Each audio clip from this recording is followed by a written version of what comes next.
Could there be something worse headed for the residents of Florida? Well, the events of last evening might make you think so. I was getting ready for bed and I thought, before bed, I'm going to go out and I'm going to jump in the pool. It's been a warm day. I'm sure the water is still warm. And I'm just going to have a quick evening swim. And before I knew it, it was on me. This sea serpent came out of nowhere. And it startled me in a way that I hadn't been startled before. It slithered very close, and it was all I could do to hang on for my life. But finally, I was able to use my military training and tactics, and eventually was able to subdue the vicious creature and trap it. And you can't tell me that when you see these markings, you think some innocent, harmless creature. Now, I'm sure a lot of you are like, Maki, have you lost your mind? It's a harmless little garter snake. Well, of course it is. But since it's okay to exaggerate things out of context, I figured, why don't I? Now, I could sit there and say, oh, so you're saying that there are no dangerous snakes in Florida? Anybody who would take issue with my story. So you're saying that no one ever has any problems and all the stories of the Burmese pythons, they're all just made up? I could say that as a response too. That's, of course, straw man, psyop, which is easy to do. Now, it was kind of funny. Last night, I walked out and was getting ready to lock up, and here is this little 9-inch garter snake that is sitting on the top of my pool.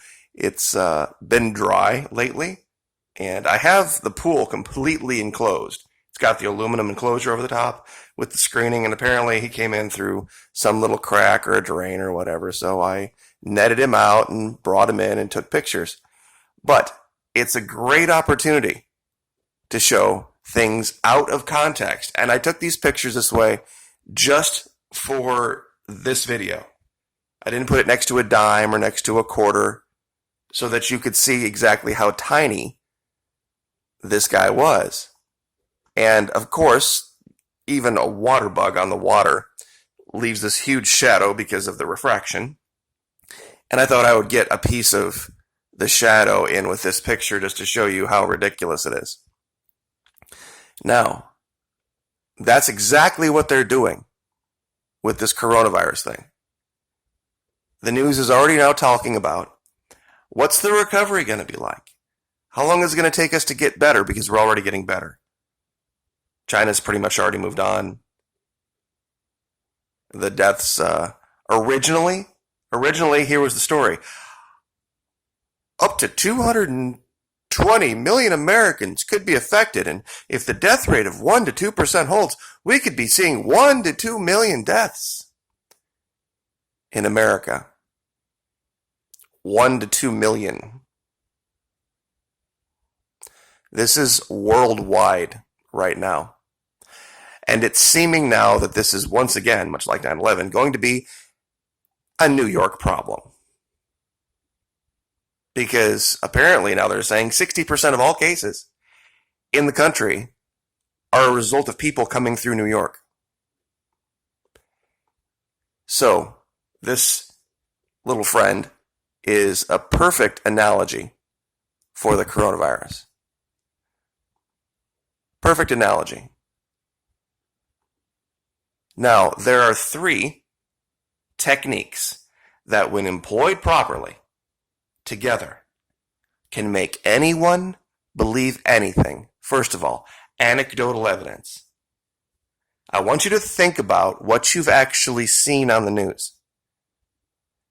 They might show a couple of people here on a respirator, a couple of people there on a respirator.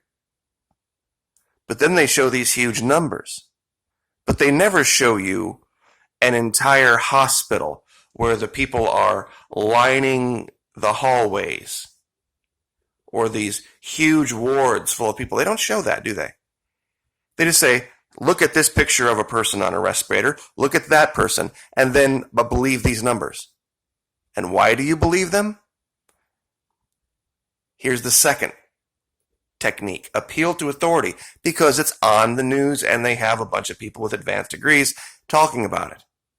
No matter what crackpot notion you believe, you can find someone somewhere with an advanced degree who will agree with you, and they pay them quite well, especially at Fox and CNN.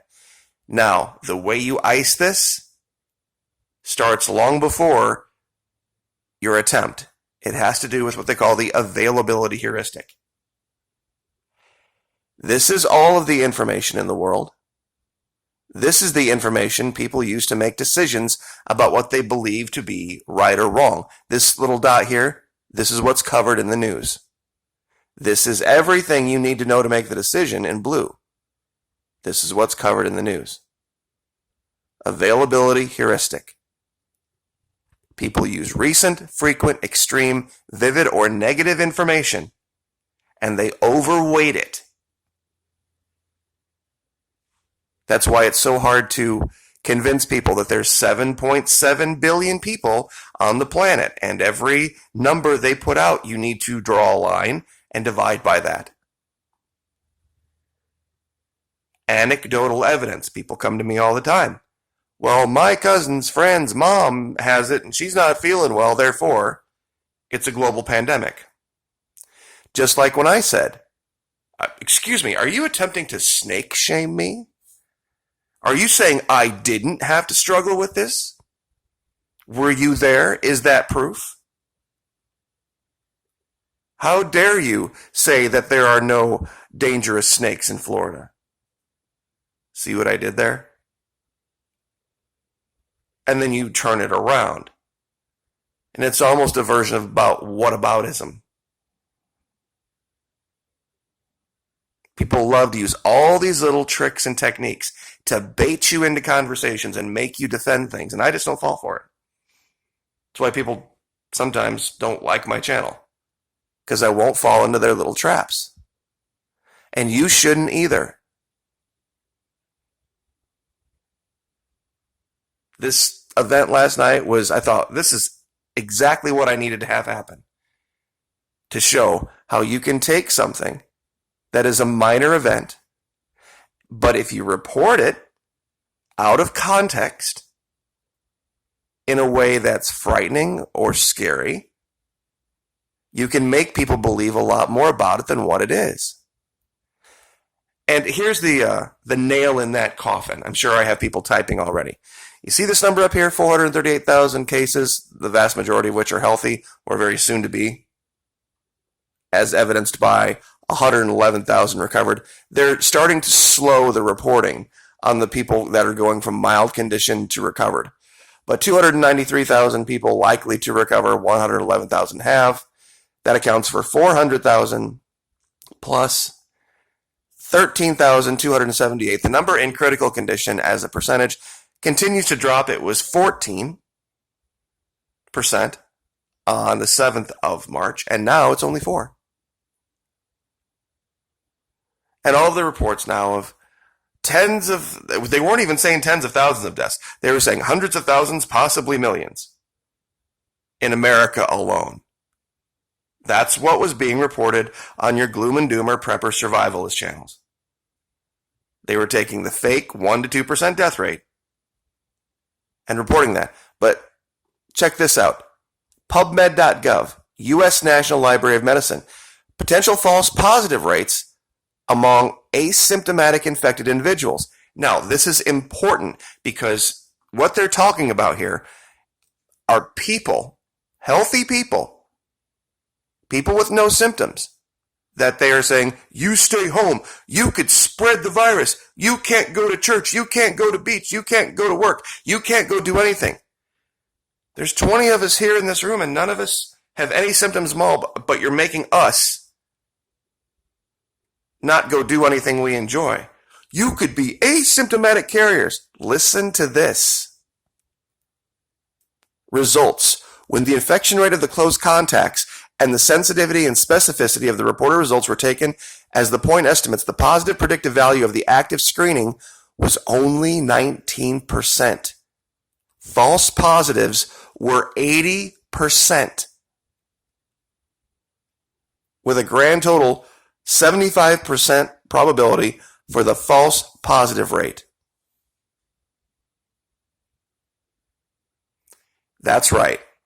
All those supposed asymptomatic carriers that were going to cause the death of elderly people and cause the death of others, and why doesn't my life mean as much to you as it should? And you're part of the problem. Listen to the government. I'll give you this link. It is from, and this is not a Chinese site. This is, I know there's Chinese writing here. It's not Chinese writing, it's Chinese name. Zhonghua Liu Xing Bing Zhu Zaji, what the hell ever. But this is the U.S. National Library of Medicine. And you can read this for yourself.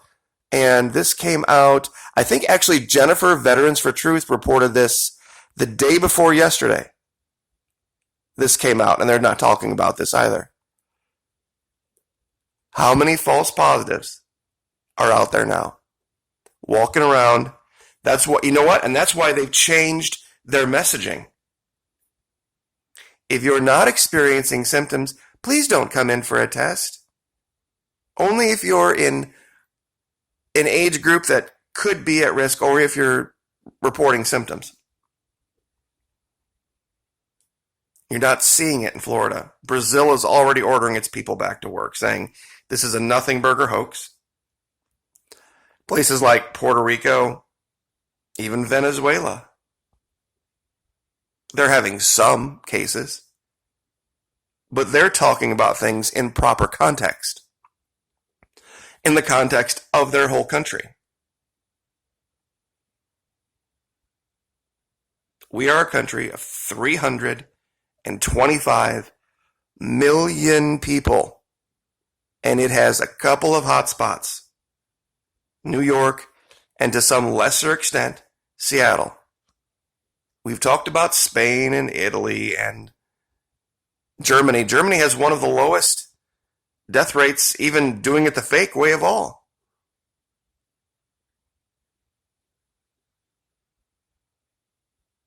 This is why those of you who came out and made this to be some giant problem, end of the world problem, history was not on your side, logic was not on your side, common sense was not on your side, and time was not on your side.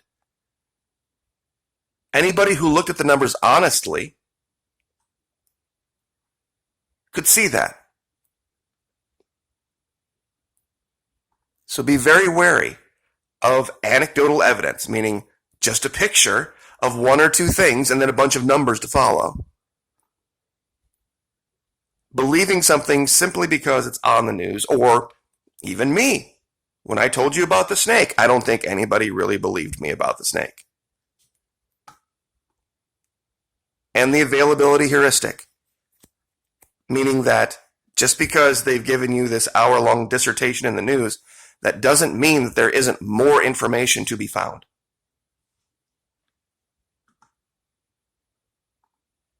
And I guess I will just leave that there. Like, share, subscribe. Thank you so much for the support. And hopefully, within the next week or two, we'll be getting back to talking about other things. Antarctica, Venezuela, like we normally do. We'll see you next time. Like, share, subscribe.